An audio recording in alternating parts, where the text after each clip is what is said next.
export department of GUNA for this perfect organization. And thank you, everybody, to be here, to join us. And today we will speak about a very interesting topic, which is even more interesting because related to the times we are living everywhere in the world because of the pandemic. I am quite sorry because my great friend, Dr. Marco Del Prete, as Stella told you, will be not with us for a personal problem, but he promised to be in a couple of weeks again with us with the part of his seminar, of today's seminar, provided to you in a very early time. So I bring to you his regards in any case. As I told you, the topic is really very interesting because we will speak about the relationships between the central nervous system and the immune system, sometimes mediated by stress. And actually, we have with the low dose of pharmacology a great tool in order to keep under control all the alterations on these different homeostatic control systems.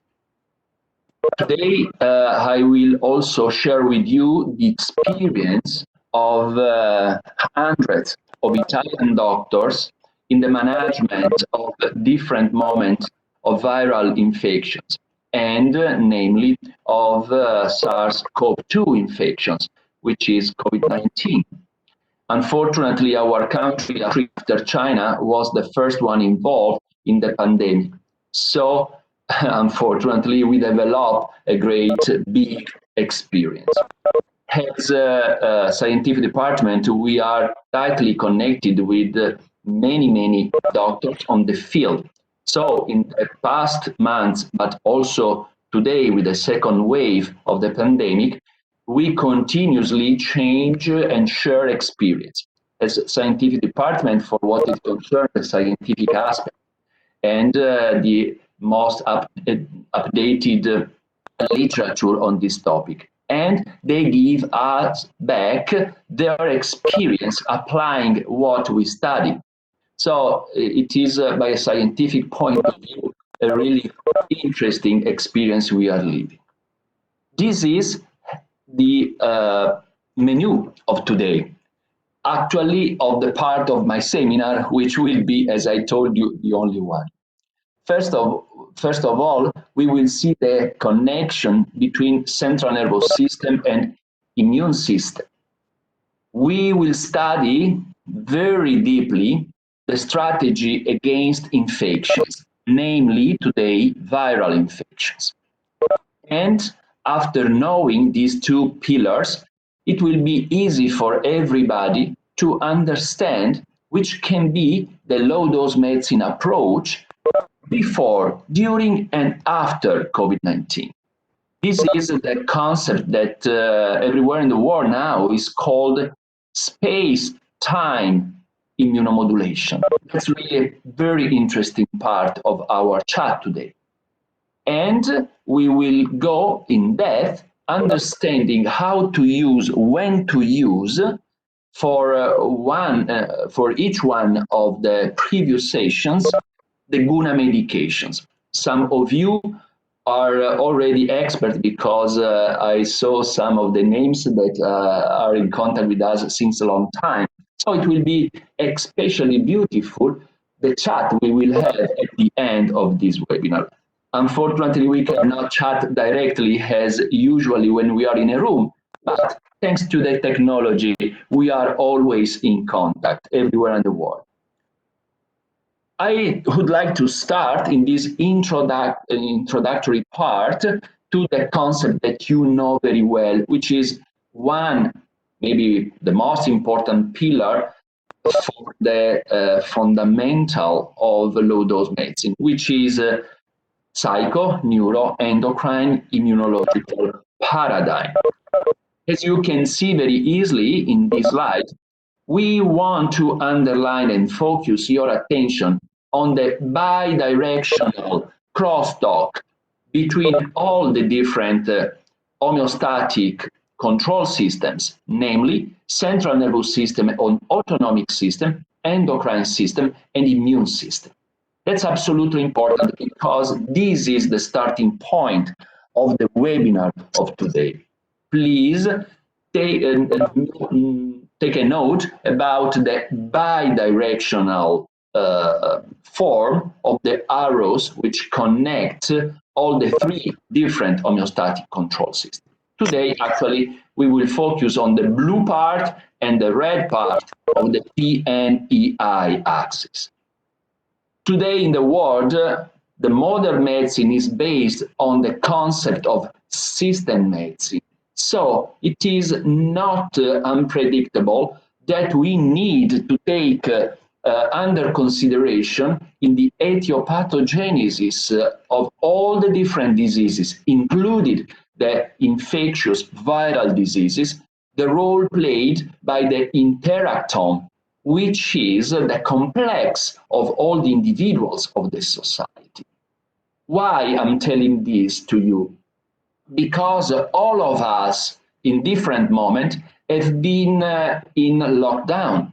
So now we know that 60% of the world population is under COVID fatigue and they are experiencing the post-traumatic stress disorder. But this is not only a psychological or psychiatric problem, it is also an immunological problem because alteration in the social level, namely interactome, can affect, no question, all the other different homeostatic control systems, including the immune system. I'm very proud to show you this beautiful paper from Nature 2016. Please look at the title. Unexpected role of interferon gamma in regulating neuronal connectivity and social behavior. In the left side of the slide, you can see the bidirectional, once again bidirectional connection between the TH subset and, look, social aggregation, psychostimulants. We are used to think of the immune system as a system devoted to the defense against pathogens. No, not at all. It plays a deep role also on a psychological level. And if we shift on the right side of this slide, we can see something even more interesting because these great researchers made a correlation between interferon gamma and, once again, social behavior and psychostimulants. If I ask the most part of people, according to you, which is the role played by gamma interferon? Everybody answer me, it is involved in the cell-mediated immune response, or it is one of the most important molecules against viral infections. Not only. Today we know that interferon gamma plays a very important role in social aggregation. But today I want to show you that these red lines are bidirectional. What does it mean? It means that if gamma interferon promote the social aggregation, for all of you who are involved in autistic spectrum disorders, this is something we have to consider. We have to consider that after a lockdown, after a social distancing, since the bidirectional activity of gamma interferon, we have to expect that the homeostasis of the immune system of the most part of the people in this planet will be a little lower for what it concerns, especially the cell-mediated immune response. So, no question, we have to approach immune disorders also considering these connections between all the three homeostatic control systems according to the PNEI paradigm. I think that among the thousands of papers that I have read in the last years, this is one from Nature of the most interesting, because it is really the signal that systemic medicine and physiological regulating medicine are the most updated medicine today in the world. Okay. Just to stress the concept of we are a system, this is another paper that I'm used to show during some of my seminars everywhere in the world. This is a paper from psychoneuroendocrinology, and the title is quite fun. Raised plasma NGF levels associated with early stage romantic love. It means that when we are in love, we produce more of a nerve growth factor, one of the most important, NGF, which is the one which keeps plastic our brain. So feelings are molecules without substance, but they are molecules. That's the concept of interacton. And feelings can alterate our immune response in a bidirectional way. This is another paper just to reinforce our convincement about how right is the systemic approach. Can the brain inhibit inflammation generated in the skin? The lesson of an alpha melanocyte stimulating hormone.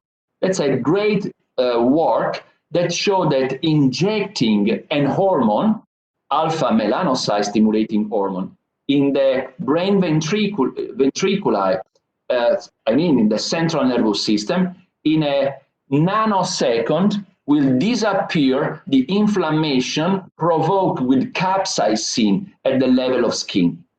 It seems quite crazy because we inject an hormone, endocrine system, in the central nervous system, and one of the most important paradigm of the immune system function, the inflammation, will disappear in a distant organ, which is the skin. Once again, we are a complex system.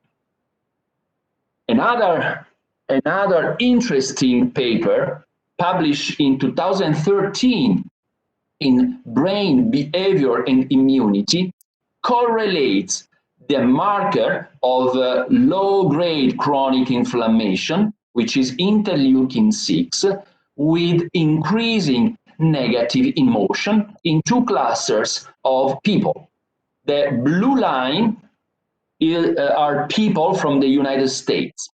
The red line are people from Japan able to meditate. You can see how under stress, interleukin-6 increases according to the increasing negative emotion. But if we have a sort of a buffer of our emotion, which can be, for instance, meditation can take under control and keep under control an immunological phenomenon, which is inflammation. Once again, we are an interconnected system. Since the topic of today is what happens in our body when we are under stress, please look at this beautiful slide. You know the role played. I hope you can see my pointer. I know that you know the role played by the HPA axis, which means hypothalamus, pituitary gland, adrenal activation on different levels. Look at the left side of the slide. Under stress, especially intermittent stress or chronic prolonged stress, we produce too much cortisol. So the condition is hypercortisolemia. Please look that during COVID-19, we register a dramatic upregulation of cortisol. This hypercortisolemia downregulate the role and the function of neurotrophic factors. So we will be less able for neuronal repair and our neurons will go in apoptosis. This is interesting, but everybody more or less knows this mechanism. Much more interesting because we are already correlating the central nervous system and immune system. The HPA chronic activation provoke a low-grade inflammation. You know that the marker of low-grade chronic inflammation is interleukin-6.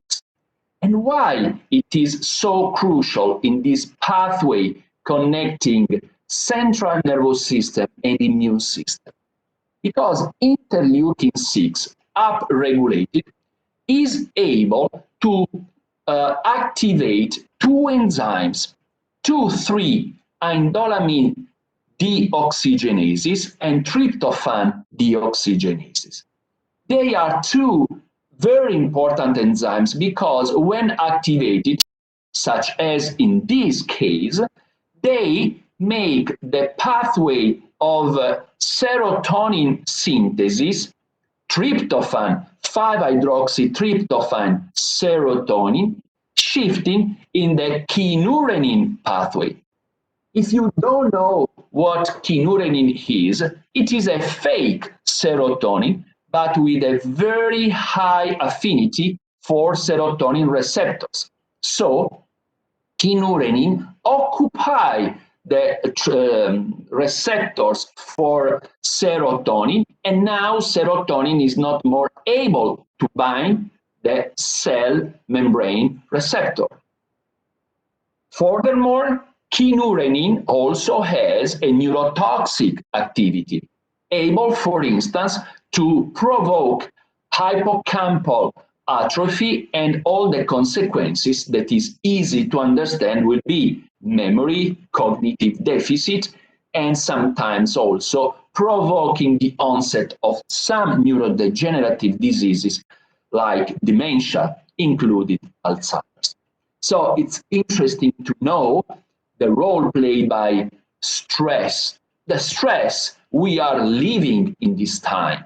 That's the reason why with Dr. Del Prete, we thought to speak together in a webinar connecting central nervous system disorders and immune system disorder.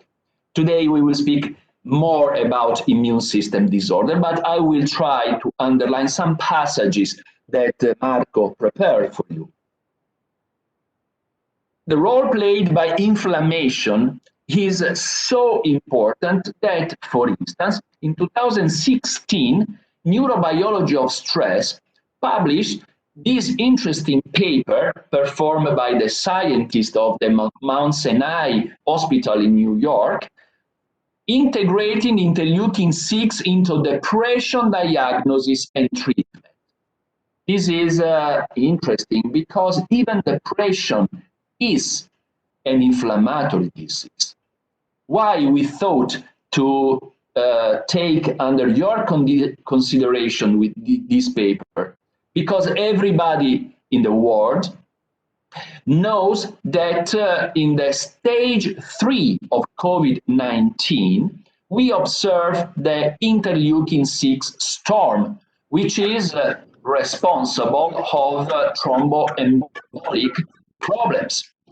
So we can correlate this interleukin-6 storm with many depressive pathologies that it's easy to observe even after the disease. So we need to take under consideration this aspect. And thanks to the low-dose pharmacology, we can do really, really very well, even in this direction. If you are interested in the role played by kynurenine in these alterated pathways related to serotoninergic activity, I will be very glad to send to you all the full text of every reference that you will see in my slides. You have just to ask us. So it's important for you to be familiar with the first medication, which is a typical immunological low-dose medication, Guna interleukin 10, which has been designed specifically for the treatment of low-grade chronic inflammatory diseases, including, for instance, some depressive disorder. I strongly recommend you also in patients after stage 3 of COVID-19 during the convalescence time. Always the directions and administration are very easy and easy to be memorized. 20 drops twice a day for cycles of 2 months or more. And very often we recommend to repeat these 2 months, more or less 2 months, cycles of therapies. For those of you who are approaching for the first time this kind of pharmacology, I'm glad to give you some suggestions about the way to take these medications. Or directly under the tongue, keeping in the mouth for 30 seconds before swallowing, or in a little water with the same procedure. The compliance is very, very good for these for the patients with these medications, and also the adherence to the therapy will be very, very good. The second medication I would like to bring to your attention in order to be able to manage these depressive disorders, but not only depressive disorder, all the sequelae of symptomatology related to post-traumatic stress disorder is Guna mood. You can see by this slide which is the composition. It is a typical multi-component medication. I ask you to focus your attention on the right side of the slide, where you see the presence of tryptophan, hydroxytryptophan, and serotonin. It's interesting the presence not only of the serotonin in order to upregulate the receptors for your autologous serotonin, but also the precursors, tryptophan and hydroxytryptophan. Very important in Guna mood, it's also the presence of corpus pinealis, which is the pineal gland, which is devoted to the production of melatonin. During PTSD, post-traumatic stress disorder, and in many COVID patients, they observe the alteration of sleep. But it would be not totally correct to act only with the supplementation of melatonin, 3 milligram or 5 milligram, because melatonin and serotonin in the control of each other pathways are tightly connected. So it's much better the role played by a multi-component medication able to act on both the pathways, the serotonin pathway and the melatonin pathway. I think that you will have quite interesting results in this form of stress-related disorders with Guna mood. That's the reason why we wanted to take under your consideration this second medication. Even for Guna mood, directions and administration ways are always the same. 20 drops twice a day for long times. You can go on for 4 consecutive times, or according to the compliance of your patient, cycles of 2 months that can be repeated. A very good association in depressive disorders or stress depressive related disorders is the combination especially in COVID-19 patients, guna mood plus guna interleukin 10 for the reasons we already have discussed. This is a wrapping slide in order to be familiar with the molecules involved in post-traumatic stress disorder, such as that one we are observing everywhere in the world. Catecholamines, it's obvious, adrenaline and noradrenaline are upregulated. Serotonin, there is in all these patients, look that according to a recent paper, 60% of the population are experiencing COVID fatigue and PTSD COVID-related. Serotonin is very low. Endorphin, opioids, are low. T3, triiodothyronine, T4, levothyroxine are very high. And for what it concerns melatonin, we observe a sort of swing. So, referring to this slide will be easy to understand why the composition of guna mood, being a multi-component acting on the two most important for these pathways, serotonin and melatonin, can be really winning. We are used, unfortunately, to focus our attention on some molecules. Look that always all the molecules are involved. That's the reason why I'm so in love with some multi-component medications. That's not the topic of today, but I feel well if I just remind you that since, thanks to these two guys, Collis and Bersic, all of us know the importance of the gut-brain axis. Even more in this time of pandemic, we need to remember people to eat well, to take under control their microbiota. In Italy and maybe in some of the countries who are attending this webinar, some food supplements of guna are available. In this case, I strongly recommend you one of our food supplements named colostrononi, which is a combination of bovine colostrum and Morinda citrifolia, better known as noni juice. We published recently on PLOS ONE a study which demonstrates in an animal model that colostrononi keep in homeostasis the microbiota. And is the disruption of the homeostasis in the microbiota the onset of both immune alterations, inflammations, and central nervous system alteration, including anxiety and depression.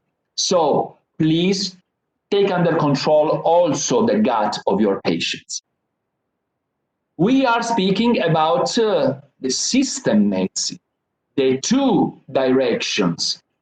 And one of the most typical and common answer that I see people answering me is, Alessandro, do you think is more important the psychosomatic direction in the onset and pathogenesis of the diseases or the somatopsychic?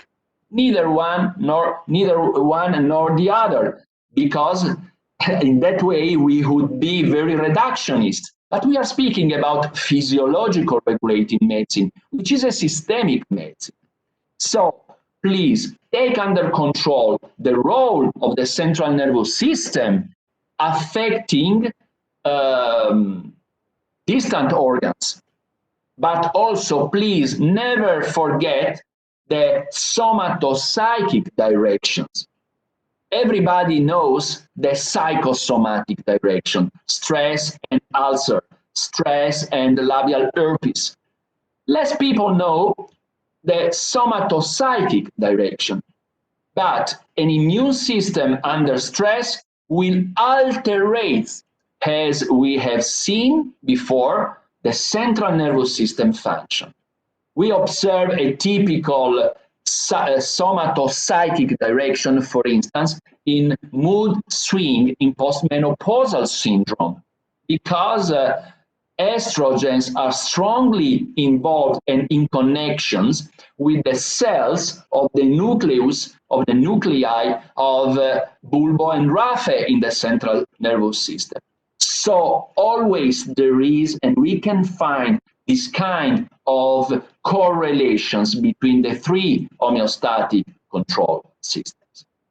So I prefer, just to answer the question of 2 minutes ago, to speak in terms of circularity in the etiopathogenesis of the most part of diseases, including those ones we are in depth going to study tonight. Jump back to the HPA axis that you can see very well drawn in the right side of the slide. Hypothalamus, anterior pituitary, adrenal cortex. A crucial role is played by cortisol. So we are at the level of the endocrine system, and cortisol in the PNEI axis with a negative feedback is able, when overexpressed hypercortisolemia, to stop the activation of the HPA axis, which is not good because we are not more able to understand if there is a danger for us. But look at the two directions, bottom up and top down. Cortisol, and we are arriving to the core of this webinar, under stress because of hypercortisolemia is able to down-regulate the function of the immune system. And we see how it happens.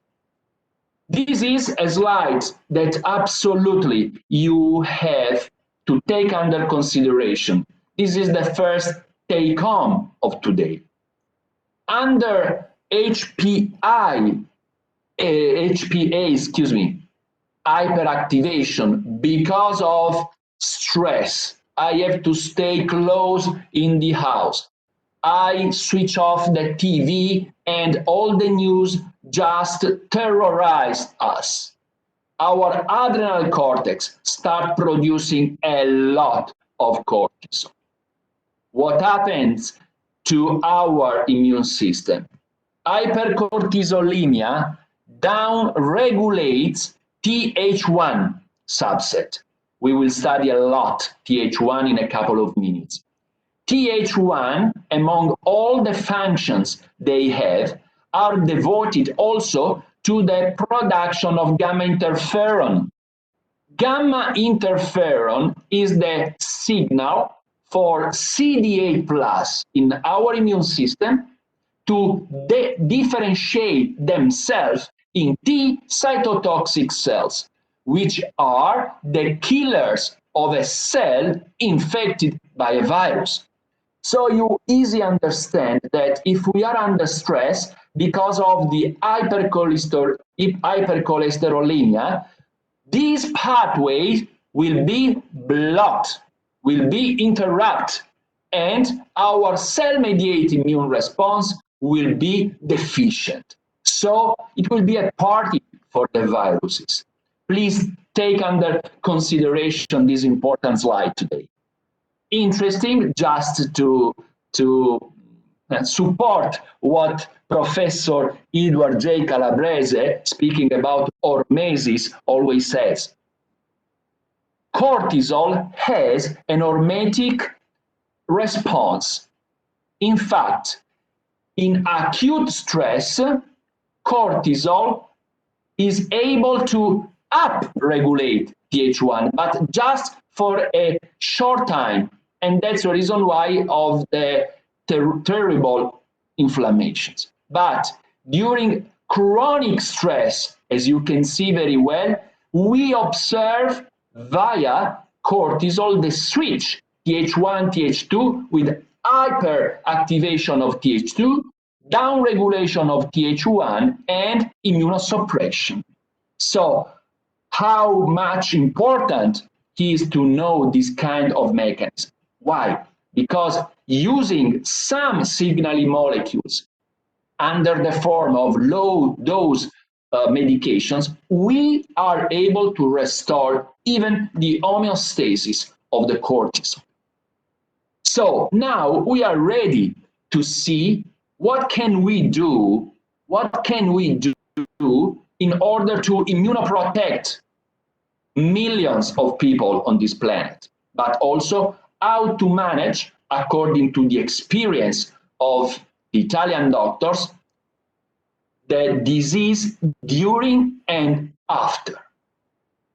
I'm very proud to show you this slide. This sentence is not mine. This sentence is from a great friend of mine named Dr. Andrea Lozzi.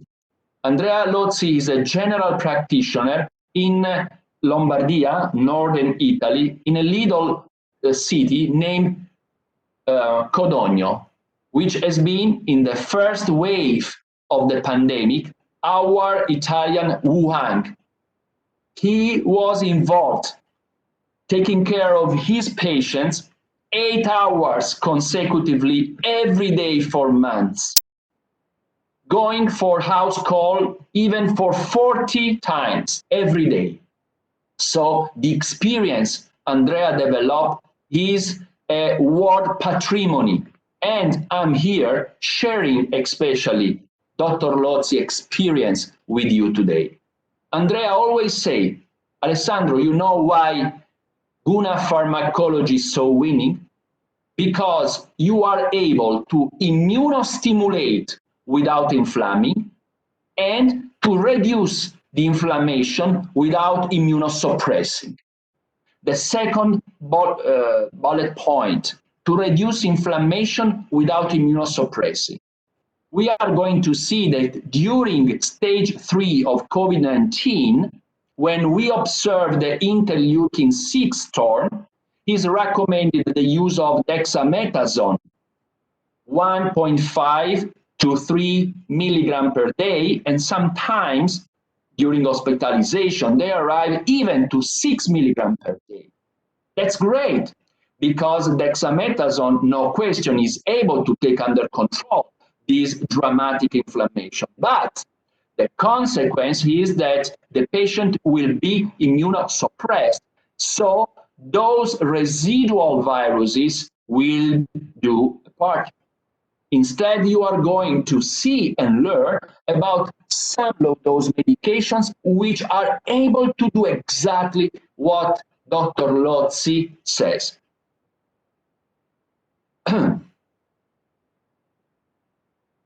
Be confident with this scheme. You can see in this slide 2 triangles, one blue, one red. The blue show the viral phase during every viral infection. You can see that we start with a big quantity of viruses inside, and after a couple of days, because of the replication, starts the post-inflammatory phase. So we need to know that there is a before, a during, and an after.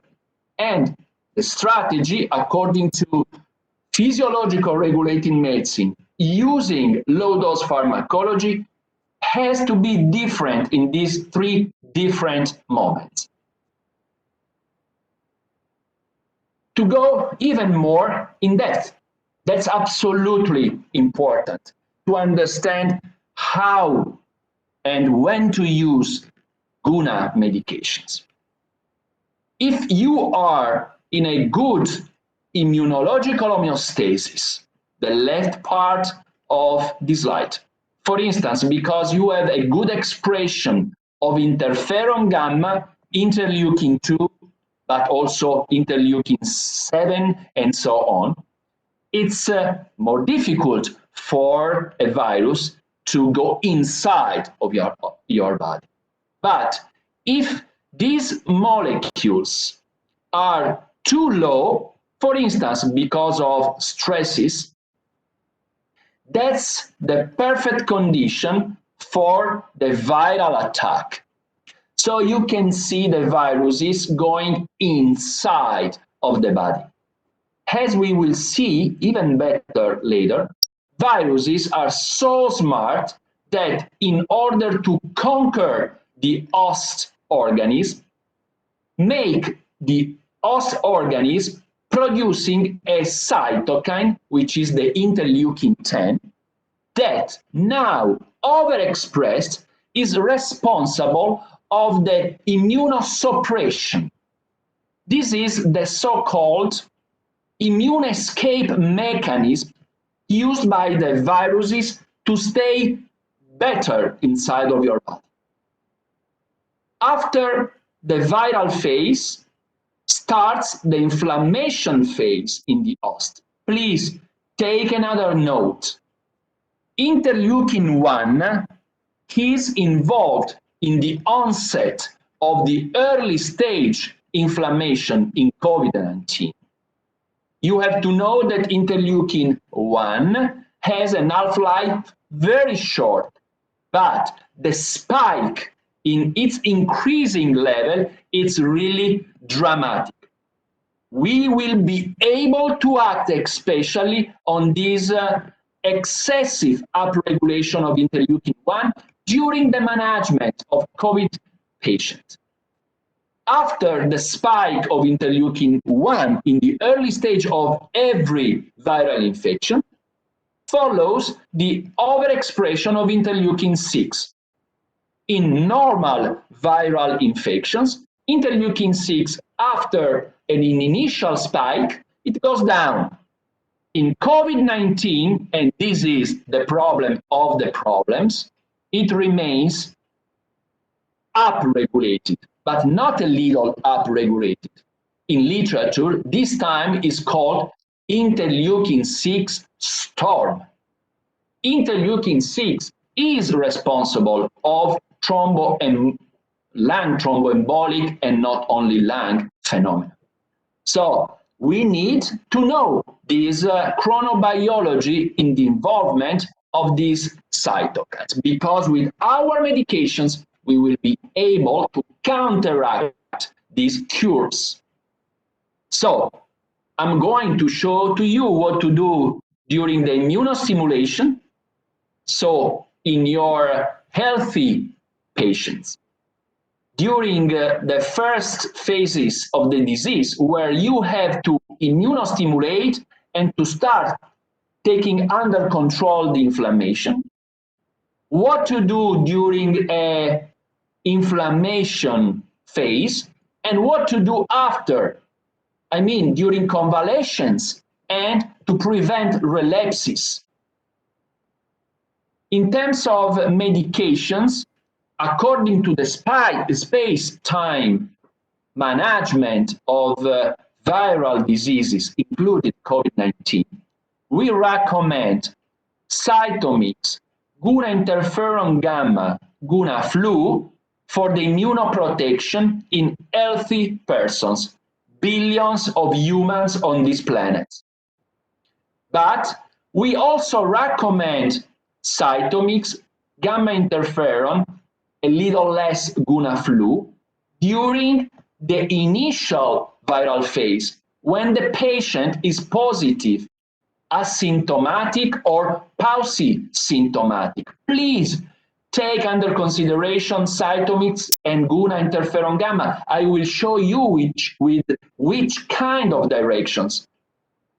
Once the patient is in the early stage of the inflammation phase and symptoms like fever or dyspnea and saturation are involved, we have to take under consideration especially guna anti-interleukin 1.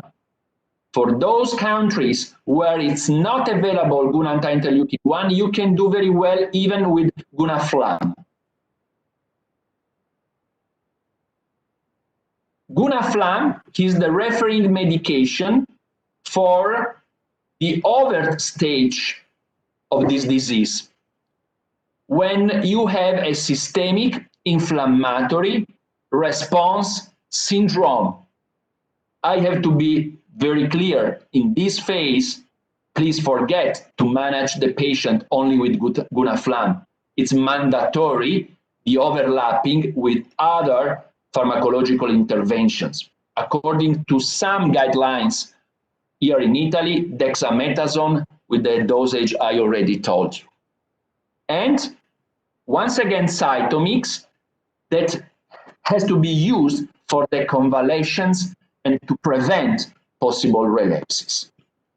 If you are not familiar with the form of this medication, these are, according to the concept of space-time immunomodulation, the form of these medications. So we have a lot to do now in order to understand in the minimal details when to use these medications, because the effectiveness is related to the time of intervention.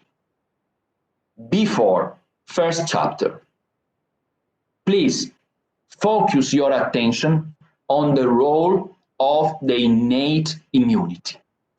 This is a paper recently published on the New England Journal of Medicine 2 months ago about the importance to stimulate the innate immunity, which represents 90% of our defensive immunological potential.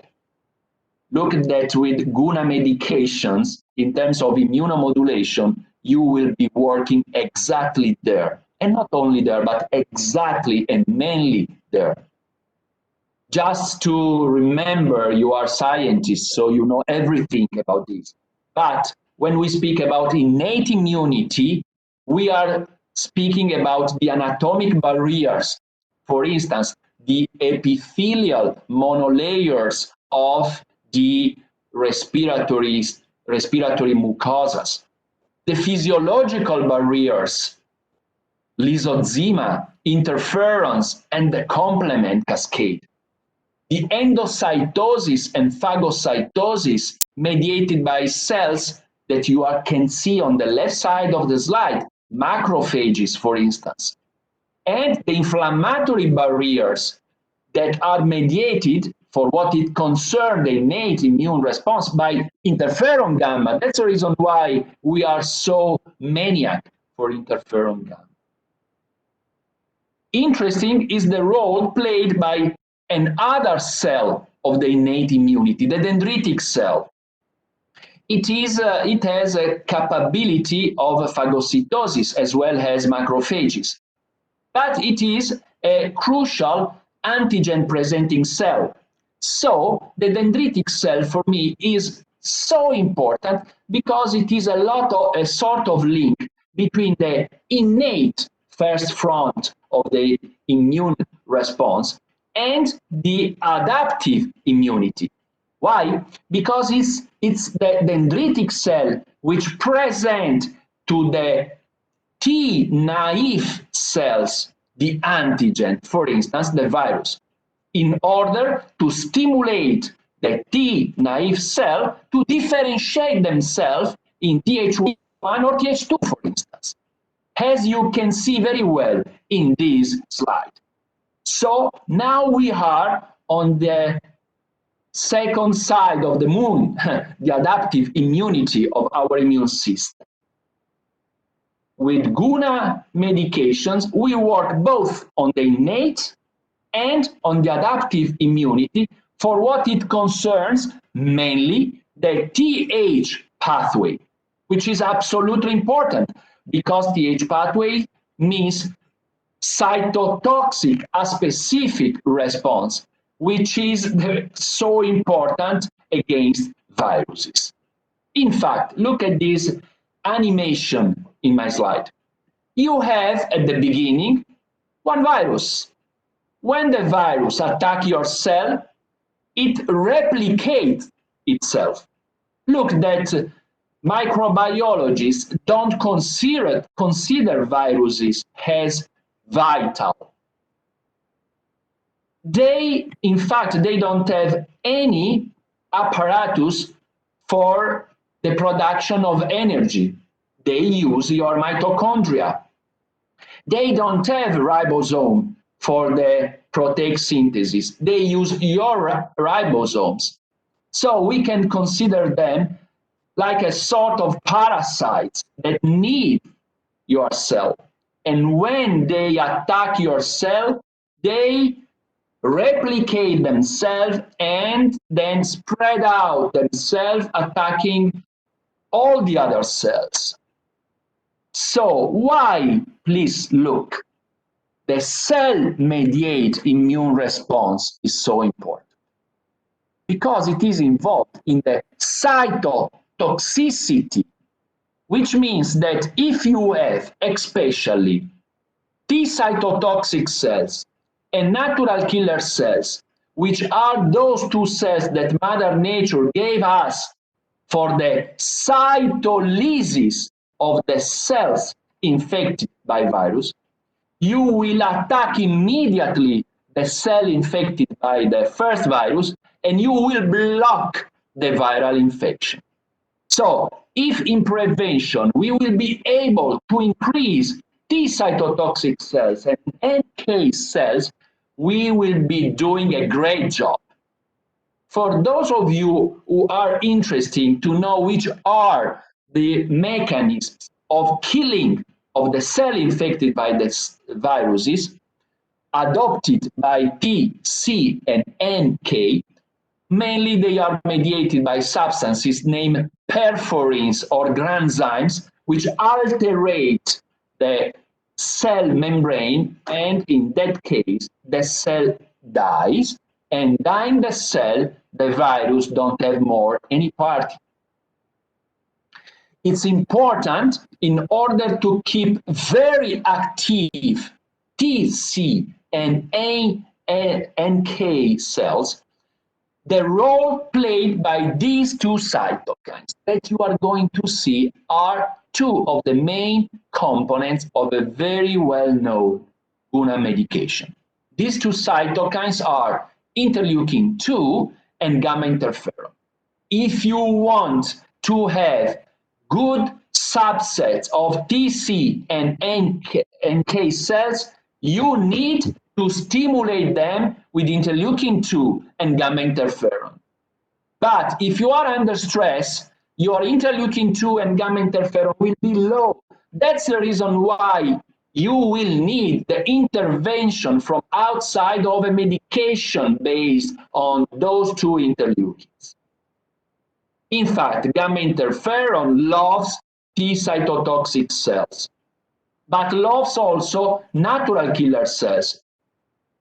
And interleukin-2 is important among the thousands of things that interleukin-2 does love NK cells.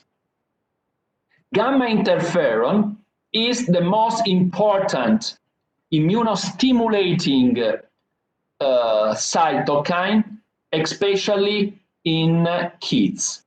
In this beautiful paper, you can see, American Journal of Respiratory Critical Care, you can see the correlation between good expression of gamma interferon, the left side of the figure, and low expression of gamma interferon, and the correlation with the number of viral infections in kids under 1 year of age.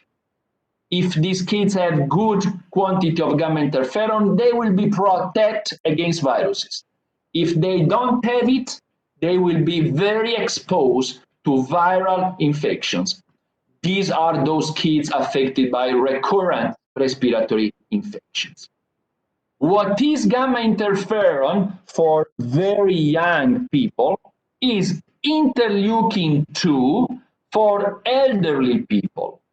Every time I look at this paper, I am scared because I am almost 60, and the trend of my interleukin-2 which is the most specific and important immunostimulating cytokine we have, even though you are not stressed, you eat well, you are the healthiest person in the world, after 50 years of age goes down. And I don't want to tell you what happens to interleukin 6 that after 50 years of age goes up. So when we are around 80 or 90, we are immunodepressed and super inflamed. That's not nice. It's much better to be 30 or 35 years old. Please take a note about the crucial role played by interleukin 2 on the entire immune system. 30 years ago, interleukin 2 was called growth factor. In fact, interleukin 2 is involved in the clonal expansion of CD4 naive, which are those immunocompetent cells that once the dendritic cell present to them the antigen, differentiate themselves in Th1, Th2, and so on. Thanks to interleukin 2, we are able to multiplicate CD4 naive, which means we will have more immunocompetent cells. That's the reason why the old immunologists called it growth factor of the immune system. When do viruses have a party? In this time, for our planet, one virus is having a big party. When the immunological asset sees interferon gamma and interleukin 2 down. Plus, because as I told you, viruses are super smart, we also have to take under consideration another aspect. You remember this slide when I told you when the virus enter your body, in order to stay even better in your body, in order not to be attacked by the T cytotoxic cells, by the natural killer cells, it oblige your body to be immunosuppressed. And they do this, making you overexpressing the interleukin 10. Interleukin 10 is a beautiful interleukin when it is expressed in the right physiological concentration. But viruses are able to make you producing too much interleukin 10. So from beautiful immunomodulating interleukin, interleukin 10 becomes a terrible immunosuppressive interleukin. That's the moment for the party of the viruses. In immunology, we call the mechanism of induced upregulation of interleukin 10 virus immune escape mechanism. They, via interleukin 10, downregulate Th1, blocking the cell-mediated immune response. Especially for those of you who are interested to know the fine mechanism of the viral immune escape, because of the virus, interleukin 10 downregulates interferon alpha and beta, so no more NK cells activation. Interferon gamma, no more T cytotoxic activation, so bye-bye cell-mediated immune response, and the virus will be very happy. Why I told you these particular mechanisms? Because first, we need to enhance the expression and activity of interferons. Why? Because we need to counteract this immune escape of the viruses.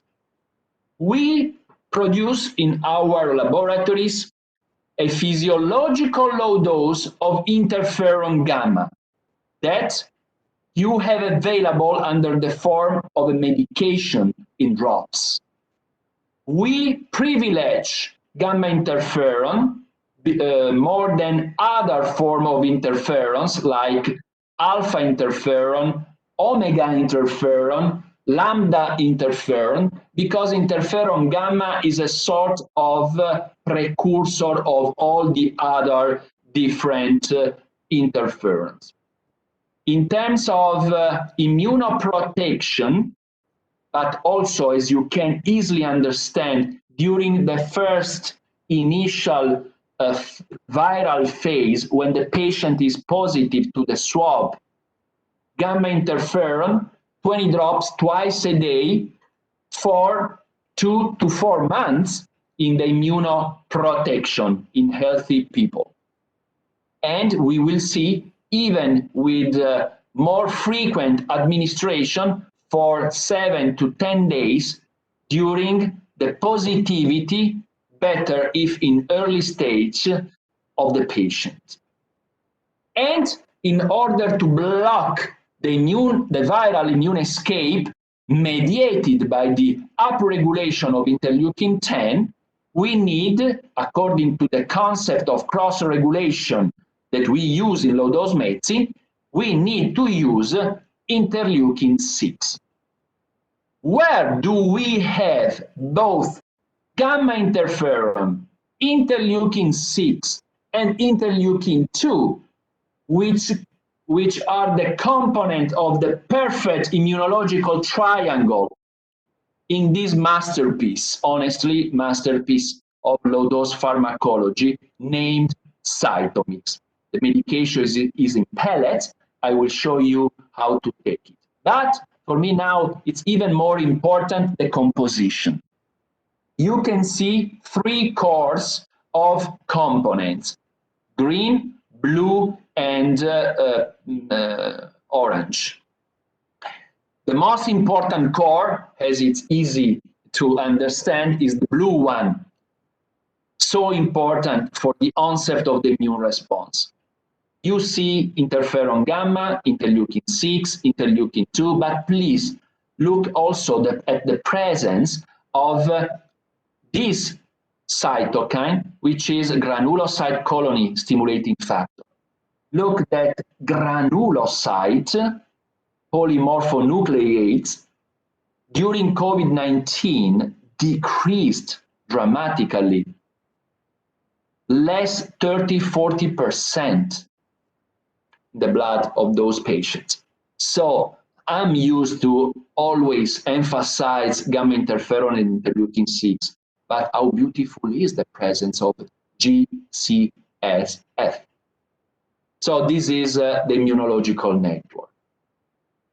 When I speak about Cytomix, I feel very strong emphasizing the beauty and the effectiveness of this medication, because recently, 2 years ago, in 2018, we published a paper on Immunology Letters, a prestigious international journal devoted to immunology. This study was performed by the staff, the equipe of the pediatric department of the University of Pavia in northern Italy. The title of this experience, which is a preclinical experience, ex vivo study, is low-dose multi-component medication, Cytomix, modulates, look, humoral, I didn't know that before, and cellular, I did, immune response in an ex vivo study on children subjected to adenoid surgery, those children with recurrent respiratory infections. This is Cytomix, the referring point for the immunomodulation of Italian pediatricians now. This study has been considered so interesting that the Italian Ministry of Health included the study, the paper, in the library of the studies in immunology. So you can imagine how, as Guna, we are proud for this achievement.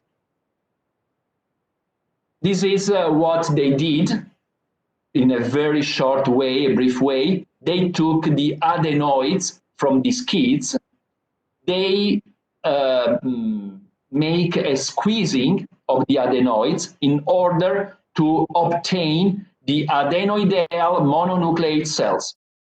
They put them in culture and evaluate in terms of cytokines quantification, Ig's quantification, and B lymphocytes subclones characterization, the effect of cytomix. Let's go to see the results, which is really outstanding.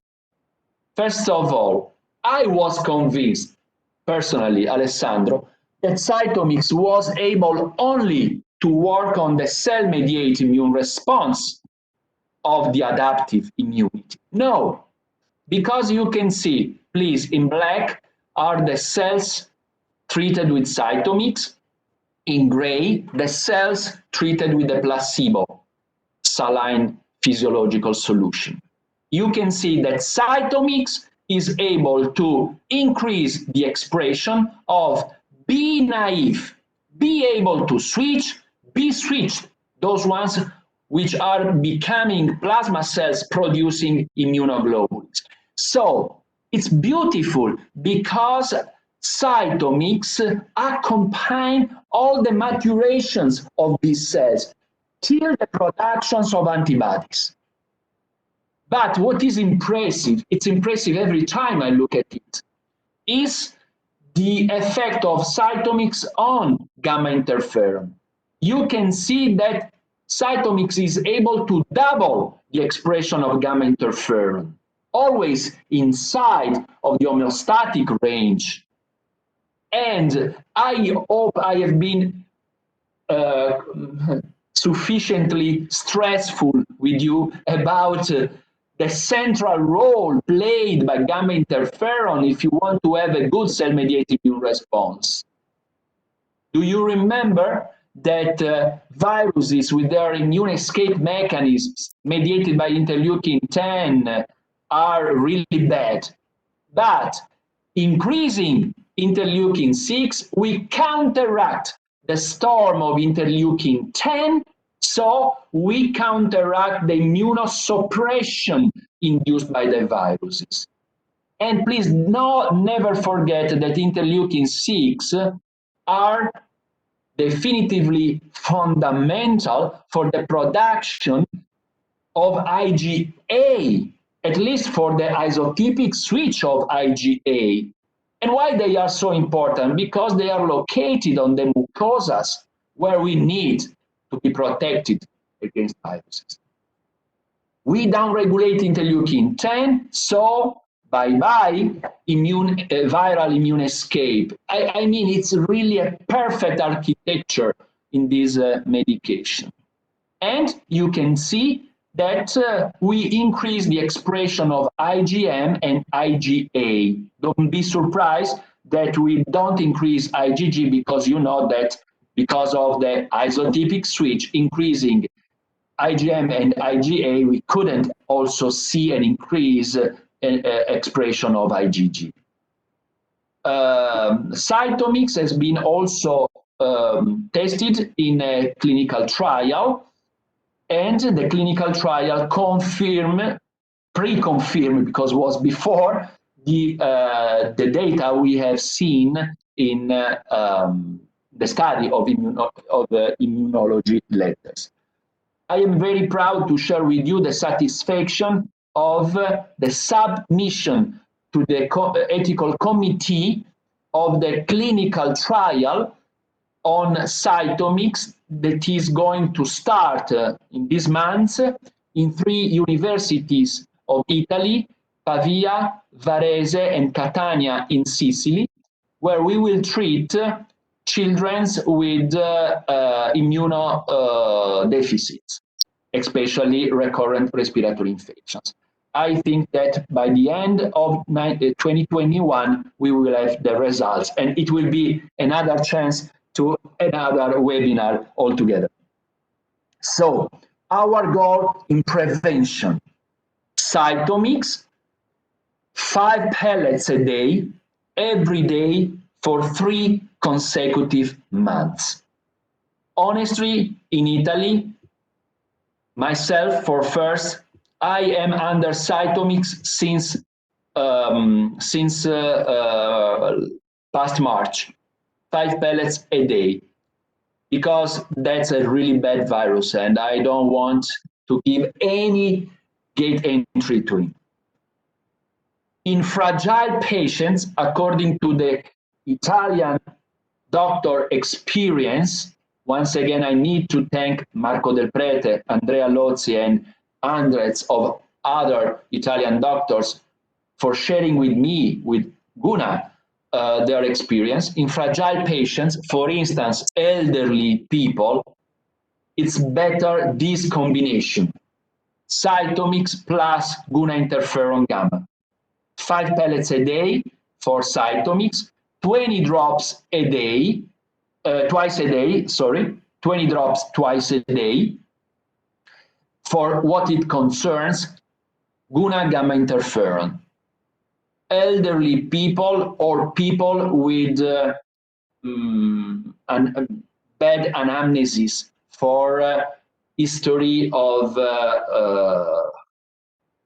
frequent viral infections, or patients under treatment with immunosuppressors. So I really recommend this combination for those patients, who are millions, unfortunately. I want to spend some words always speaking about what to do before to immunoprotect people. Because this year, we need to take even more under consideration the immunostimulation against influenza and parainfluenza viruses. Just a little remind to the role played as gate entry for SARS-CoV-2 for what it concerns the receptors called ACE2, angiotensin converting enzyme receptors. Those are, together with TMPRSS2, the most important receptors used by SARS-CoV-2 to the anchorage to the cell before infected the cell. Why I'm telling this to you? Because Lancet, 3 or 4 months ago, published a paper saying that previous influenza A infections make the patient easily possibly infected with SARS-CoV-2. You can read in these few lines a part of the abstract. So even more this year, it's important, the immunoprotection against influenza and parainfluenza viruses, because they make our immune system even more susceptible to the attack of SARS-CoV-2. So what can we do with the low-dose pharmacology proposal? What can we do in prophylaxis and treatment of influenza, parainfluenza syndromes with low-dose meds? First of all, we need to know that influenza virus, which is an orthomyxovirus, it's another intelligent guy, because in order to bypass the antibodies attack, for instance, induced by the vaccination, it is able to drift and shift, to change its form. So bypass a very good response that we can have with the vaccination. So first problem, when we have to protect ourselves against the influenza virus, to take under consideration the highest antigenic variability of the orthomyxoviruses. Second, never forget that there is a highest variability of parainfluenza viruses. Normally, the circulation of parainfluenza viruses sees 263 different para-influenza strains, viruses. So we cannot have a vaccine with 263 different para-influenza antigens. And please never forget that 32 to 55% of those infections and diseases we think are influenza diseases actually are influenza-like illnesses. So once again, my friend, how much important is the aspecific immune response, the innate immune response, the cell-mediated immune response, in order to make a front against all these different enemies. It's not Alessandro saying that. It's the Journal of Infectious Diseases, where you can see that in a cohort of older adults, against parainfluenza viruses, unfortunately, they cannot do anything, even using the vaccine. So our solution for this is another giant of our low-dose pharmacology named GunaFlu, specifically designed for prevention and, as we will see, even for the treatment of flu and cold syndromes. It is a multi-component medication with 7 components. 3, the red ones with a specific immunostimulating activity. 4, the blue ones with a specific symptomatologic control activity. What is important is to be confident with the action mechanism of some of the ingredients. 2 in particular. I signed them with these two arrows, Anas barbariae and influenzinum. I don't want to spend too much words about these, how we produce these ingredients. It's very interesting in any way. But since you know immunology, just tell you that the action mechanism of GunaFlu is always the same, to increase the expression of T cytotoxic cells and natural killer cells. Why, even against the orthomyxovirus of influenza, the cell-mediated immune response is the best one? Because in this way, my friends, attacking the cell infected by the influenza virus and not the virus, we bypass the problem of the antigenic shift. So that's absolutely interesting. About influenzinum, which is another component of GunaFlu, our influenzinum in GunaFlu is particularly rich in Haemophilus influenzae, which is the bacteria involved in the sovereign infections after an influenza disease. So GunaFlu protects not only against the influenza and parainfluenza viruses, but also against possible sovereign infections mediated by bacteria in Haemophilus influenzae. Absolutely outstanding.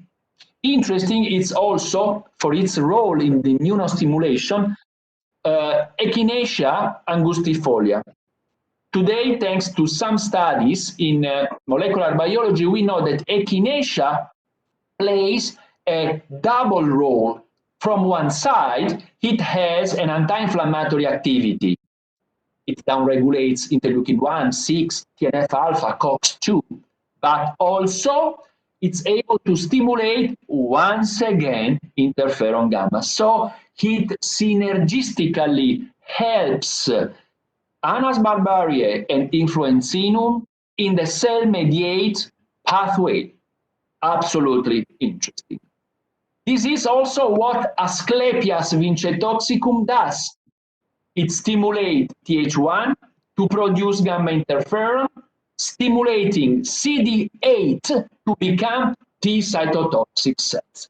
So all together synergistically support the cell-mediated immune response. We have very good papers about GunaFlu, And I like also a paper, a study performed here in Milan with the Italian health system for what it concerned the pediatrics department, Guna flu plus flu vaccine.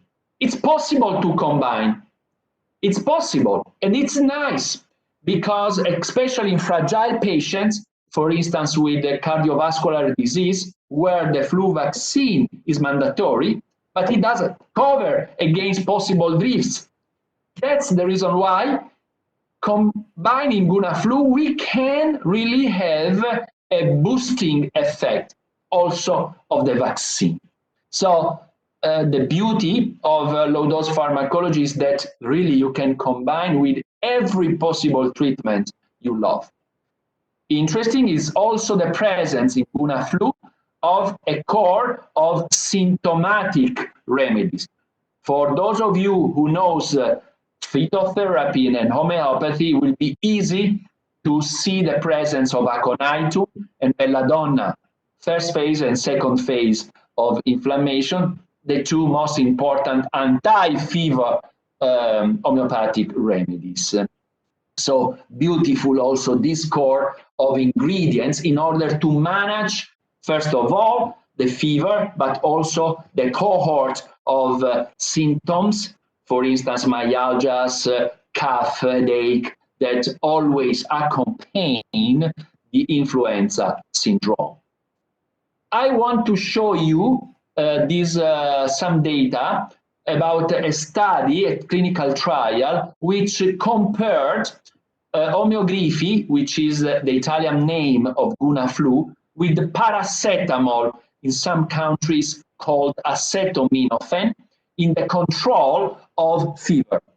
You can see that there is no inferiority of Guna flu versus acetaminophen in controlling fever. But please look at the right side of the slide.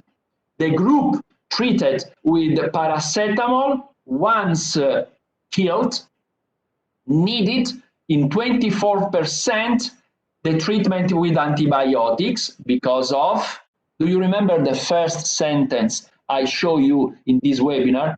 With our pharmacology, we are able to reduce the inflammation without immunosuppression. With acetaminophen, you cannot do that. With Guna flu, yes, look, only 3% needed antibiotics once killed. So, interesting also for the treatment of symptomatology. You have to be good using the right directions in the two different moments. Seasonal prevention, one dose, they are little tubes. You have to pour the contents of tiny pellets under the tongue once a week for 6 to 8 weeks to be repeated after 2-3 weeks. Instead, for what it concerns the treatment of acute symptomatology, in the first 36 hours from the onset, look, if you take the patient in that frame of time from the onset, 24 to 36 hours, Guna flu is unbelievable. If you use after 2 hours of symptomatology, it doesn't work. One dose every 6 hours, one dose every 6 hours, okay? Until acute symptoms will disappear. This is the easy scheme for directions of our medication. So just to wrap up what we have done till now, according to the concept of space-time immunomodulation, in prevention, cytomix in fragile patients combined with Guna interferon gamma, immunostimulation and co-prevention against influenza and parainfluenza infections, important in these times of pandemic, Guna flu, one dose a week. What to do during? I hope that you will not have so many patients that will call you I'm positive, but 12 million of humans till now in the world are.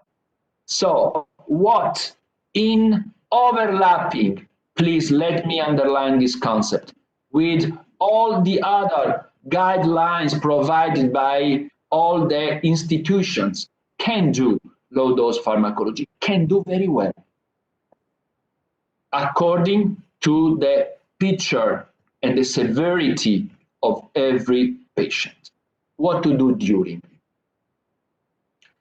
The example of COVID-19. Why? Because what I'm going to tell you can be applicable to all the viral infections.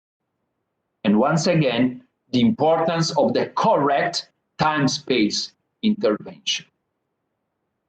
You know what to do in this phase, okay? Immunostimulation and anti-inflammatory therapy. You already learned cytomics and interferon gamma. Cytomics during the active phase of the disease must be used in a different way than during prevention. I recommend you 10 pellets 2 to 3 times a day for 2-3 days, and then continue with 5 pellets twice a day for 5 to 7 days. If I could, I a little move cytomics on the left side of the viral phase in this slide, just to let you know that is the moment where you have to immunostimulate with that directions and to manage the inflammation. That is what we are going to see. And in this case, low-dose pharmacology can help you a lot. Nature News, April 2020. How does COVID-19 kill? Uncertainty is hampering doctors' ability to choose treatments. Once again, we come back to the first slide, immunostimulation without inflammation and vice versa. Doctors are reaching for drugs that dampen the immune response, but these also undermine the body's own fight against the coronavirus. So, according to conventional synthetic pharmacology, we are in trouble. Not in order to answer this sentence from Nature News using Guna pharmacology. So my question, if we were all together in a room, for you would have been, can low-dose pharmacology be supportive during the active phase of a viral disease? Yes, it can, even in that phase. For instance, in COVID-19, in stage 2, when already it's possible to see the inflammatory response phase in the host. We are very updated. Please, my friends, keep in mind these drugs. Emapalumab, anakinra, sarilumab, tocilizumab, that maybe now, and especially some months ago, was so famous. They are monoclonal antibody, tocilizumab versus interleukin-6, which is overexpressed in stage 3 of COVID-19, interleukin-6 storm. Sarilumab, is a monoclonal antibody against the receptor of interleukin-6. And now, in Italy, but also in the States, they are experimenting a monoclonal antibody against the receptor of interleukin-1. The name is anakinra. Look, that Guna, this is what they are going to do. Look, Guna has a monoclonal antibody against interleukin-1. So we need to be familiar with this interleukin, not the antibody. Interleukin-1 beta, especially, is the trigger of the inflammation. So Normally, we have a level of interleukin 6 which is under the horizontal discontinue line. When SARS-CoV-2 enters the body of the patient, the immune system responds with a spike of interleukin 1 beta, super overexpressed. After the spike of interleukin 1 beta, which by nature has a very short half-life, interleukin 6 starts increasing, and in COVID-19, it remains dramatically, but I mean super dramatically, upregulated, destroying the lungs, and not only the lungs of the patient. Honestly, when interleukin 6 is involved, and we already are in stage 3 with low dose pharmacology, we can only support dexamethasone, for instance. But we can do greatly against interleukin 1 beta. Why I'm showing you this slide?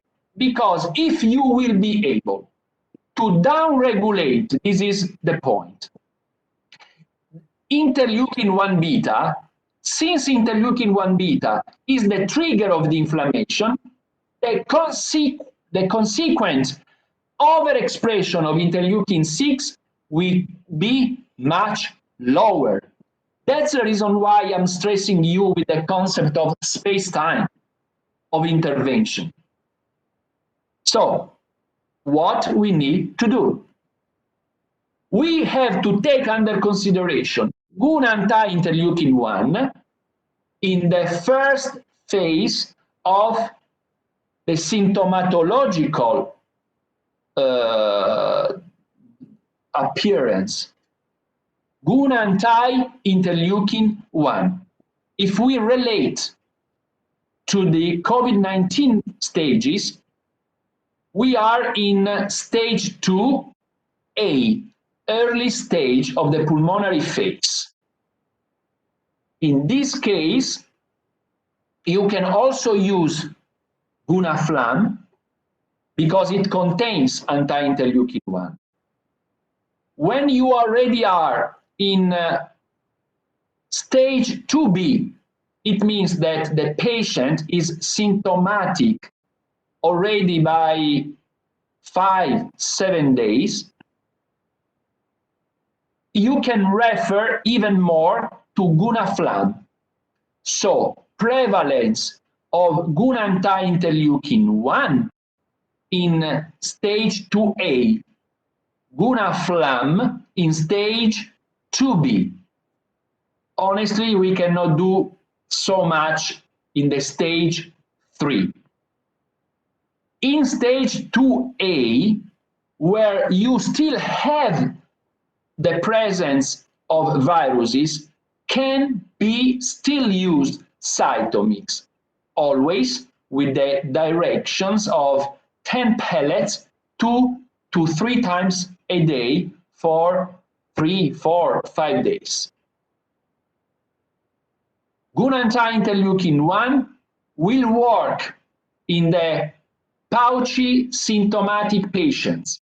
In the early symptomatic patients, if you will provide the medication with the following directions: 20 drops, 10 to 12 times a day, more or less 20 drops every hour.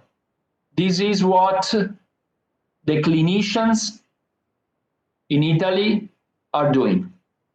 Many friends of mine refer to me that patients with blood saturation around 85 with this approach with anti-interleukin 1 in 3-4 days recover a saturation around 93, 94, 95 even in 3-4 days. It doesn't exclude any other treatment, please. 2 days ago, a friend from Bulgaria referred to me that this kid, positive, high fever, treatment with conventional anti-fever medications, refractory to any treatment, after 24 hours with anti-interleukin-1, had a remission of the acute fever symptomatology. Good anti-interleukin-1 is a medication in drops based on a monoclonal antibody versus interleukin-1 alpha and interleukin-1 beta. It is so effective because you never have to forget that interleukin-1 starts 3 pathways of inflammation. The one mediated by COX-2, the one mediated by PGE2, the one mediated by nitric oxide. Conventional pharmacology offers us beautiful medication, for instance, NSAIDs in order to block COX-2, corticosteroids for the PG2, salicylates for the nitric oxide, but you cannot use all the 3 combined because of severe side effects. It's much smarter to block the origin of the 3 pathways, which is interleukin-1. And this is what we do with GUN anti-interleukin-1, 0.01 picogram per milliliter in terms of concentration. So please, this is interesting, but only if you use in the early stage.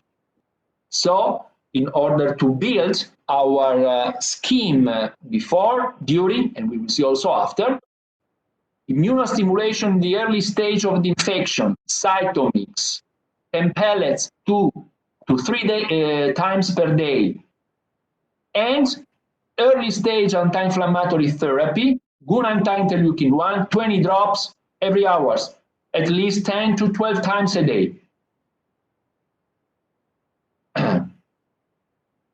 When the patient is in stage 3, very possibly he will be in the unit of intensive care. But if he is not so severe, supporting all the other necessary medications, dexamethasone, tocilizumab, every other thing, gunaflam can be interesting in order to manage the inflammatory symptomatology, but never alone. Cytomix with a question mark. Why? Because in that stage, very possibly, the patient will be under dexamethasone. As we already have said, dexamethasone is a beautiful anti-inflammatory medication, but with a very strong immunosuppressive activity. So, in order to counteract the immunosuppression induced by corticosteroids, since we are speaking about a patient under viral attack, can be interesting the use of cytomix even in that stage 3 phase. Very, very interesting, absolutely. In order to support conventional anti-inflammatory treatment, gunaflam can be very supportive, 20 drops, 10 to 12 times a day. Gunaflam contains anti-interleukin-1, interleukin-10, so among all the other components, no question, is good. I don't want to be boring for you, underline always the term supportive, supportive, supportive. And what to do after? What to do after?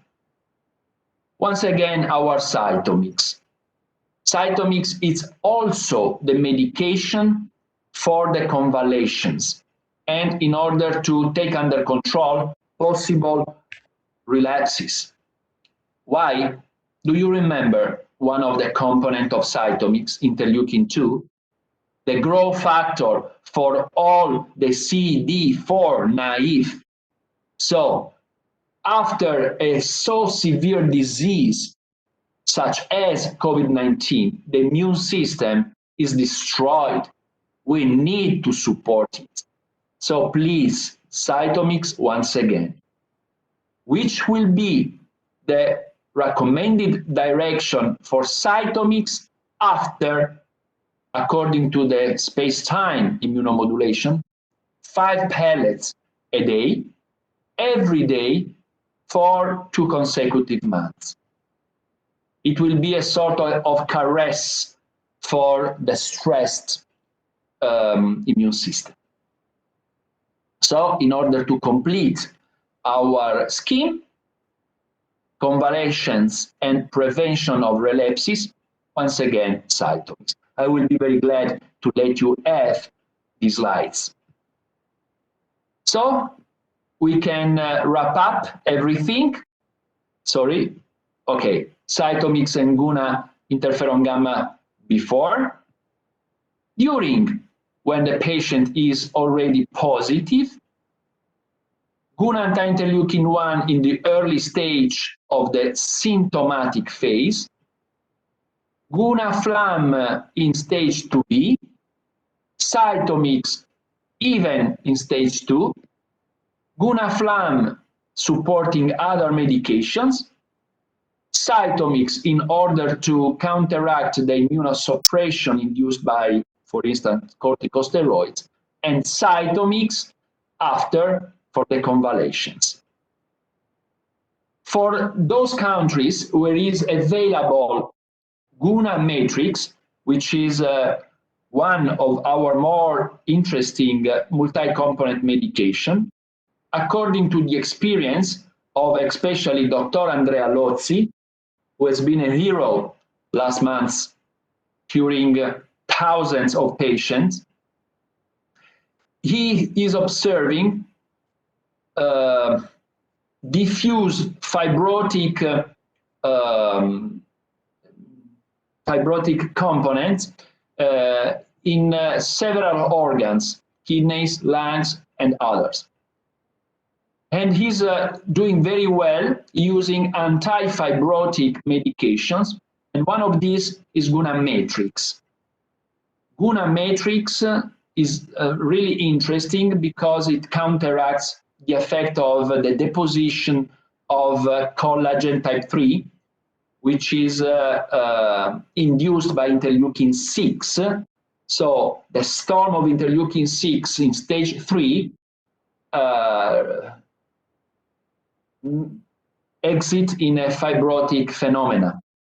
So together with cytomix, if you have available Guna matrix, put your patients under Guna matrix. Also, 20 drops twice a day for at least 3 months.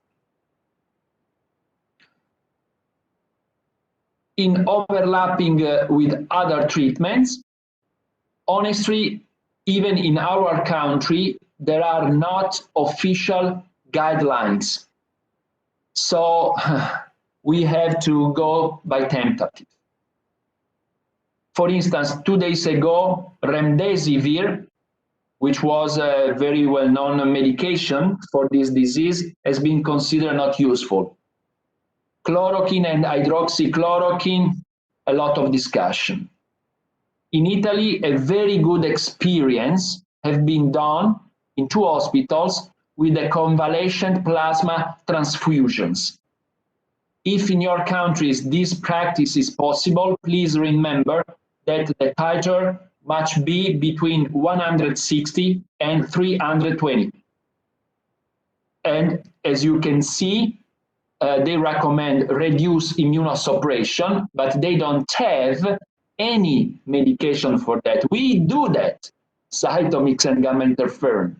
And for the treatment of the acute inflammatory phase, corticosteroids, dexamethasone till 6 milligrams per day, tocilizumab, and others. So, to have a final picture of our medications and their use according space-time management, this is the final picture. That I want to make a little richer, also with some recommendations in terms of nutritional support. In Italy, our experience before, in terms of prevention, is to recommend 1 sachet of colostronone in order to keep in homeostasis the gut microbiota, 1 to 2 times a day. I strongly recommend you 1 gram a day of vitamin C. Recently, Guna has produced its own lipidic liposomal vitamin C. I recommend you to take under consideration zinc. Zinc plays a role in the functions of all the interferons, and especially alpha and gamma. 15 milligrams per day in adults, 7.5 milligrams per day in children. Vitamin D3, which is a sort of food for dendritic cells, making them able to attack more fragments inside of their cytoplasm of the antigens. 1,000 to 1,500 international units per day in kids, in adults, and in kids, 600 to 1,000 international units per day. Omega-3, 500 milligrams, 1 to 3 times per day. In children, half of the dosage. Also, in this case, according to the space-time management, we need to change the posology. Colostrononi, when the patient is positive, 1 sachet 2 to 4 times a day. Vitamin C, at least 4 grams per day. But in Italy, they are arriving even to 10 grams per day. Zinc, same quantity. Vitamin D3, you have to arrive to 10,000 international units per day. And omega-3, instead of half a gram, 1 gram till 3 times a day. I think that also the support offered by vitamins and trace elements is quite important. Personally, my wife and I, we are under Cytomix, Vitamin C, zinc, vitamin D3, and since 6 months. So I tell you what I do. Okay, this is the last slide. It's time to give the word to our moderator, Stella, in order to start the chat, if some questions will be. Thank you very much, Alessandro. Yes, we received the questions. What to do if Guna interferon gamma is not available? Sorry, I lost you for a couple of seconds. Can you repeat, Stella? In some countries, Guna interferon gamma is not available. What to do for the doctors there? No problem. No problem, because if you have seen, gamma interferon is one of the components of Cytomix. Maybe you remember that I recommend you the combination of gamma interferon and Cytomix, both in prevention and in the phase 1 of COVID-19 for fragile patients. For those countries where gamma interferon is not available, you can double the direction of Cytomix. Instead of 5 pellets a day, 5 pellets twice a day. If you are in stage 2 and you cannot combine gamma interferon, 10 pellets instead of 2 to 3 times, even 5 times per day. In this way, you bypass the problem not to have available gamma interferon. Okay, thanks. Someone is asking to put the last slide up, maybe the one now, with the email, or okay, in the case slides I just will be written the email address on the chat if someone wants to copy. Sure, no problem. Just to show you, this is the Okay, and this is the this is the email address of the scientific department of Guna, where myself and my staff, my equipe will answer scientific questions, obviously. I leave for a couple of seconds so you can take a note. Okay. Well, so I take the opportunity to remember that the slides will be available as well as the video recording. And maybe also some of the literature mentioned.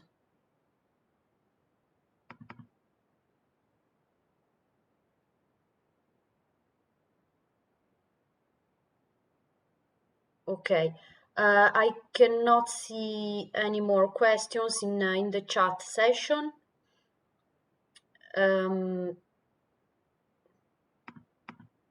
Alessandro, can you hear us? Yes. Okay, because we cannot see your screen anymore. Sorry. Oh my God. But okay. Sorry, I touched something wrong. Okay. At the moment, there is a question. Could you talk on interferon alpha? Yes, interferon alpha is important, the same, because as you have seen, it is involved in the stimulation and activation of NK cells. But gamma interferon is a sort of precursor of alpha interferon. It's the same relationship between alpha and gamma that we have between levothyroxine and 3-iodothyronine. So that's the reason why we prefer to use to put in cytomix gamma interferon instead of alpha interferon. In Italy, we also have Guna interferon alpha, and we use it. But don't be worried if you don't have, because you can have great result with gamma interferon. Even better result with cytomix, because it's the complex of all the components that stimulate different pathways in the immune response. That's the reason why I emphasize so much this medication. Okay, thank you. The video recording will be shared from Guna to each local distributor, and then the video will be available from there. Just replying to the last question I saw. Another question: which Guna products would you suggest for COVID-19 long haulers who have ongoing neurological, urological, and cardiovascular symptoms? Honestly, so I guess for more fragile patients. Yeah. For current medical conditions. Yeah. In this moment, personally, I don't have any experience, but only for what is the neurological symptoms. Always mutuating from the experience of the clinicians on the field. And they are doing very well using, as I told you, Guna Mood for these neurological and psychological disorders. For what it concerns typical neurological problems, for instance, I don't know, in Latin is ageusia and anosmia, okay? No taste and not smell. The frequent use of anti-interleukin-1 in some cases showed his benefits. In Italy, we can work also with some growth factors that in some of your countries are not available, so it's not useful to speak about that. The only solution but documented as positive, once again, the frequent use of gun anti-interleukin 1. And is there any protocol for patients who lost the sense of smell and taste? Is this exactly? Okay. Gun anti-interleukin 1 with frequent administration, even for a long time. Okay, very good. Well, thank you very much once again for participating to the webinar. In the webinar, a special thanks to all GUNA international partners. We hope to meet you again as soon as possible. Thank you, Alessandro, especially for your very appreciated lecture. The audience was quite large, so we are very happy that this topic was so interesting to you. Thank you very much, and we will make available all the materials. Thank you. Thank you, everybody. I hope to see you soon. Bye, Stella. Thank you for your support. Thank you, Laura, as well. Thank you. Goodbye, everybody.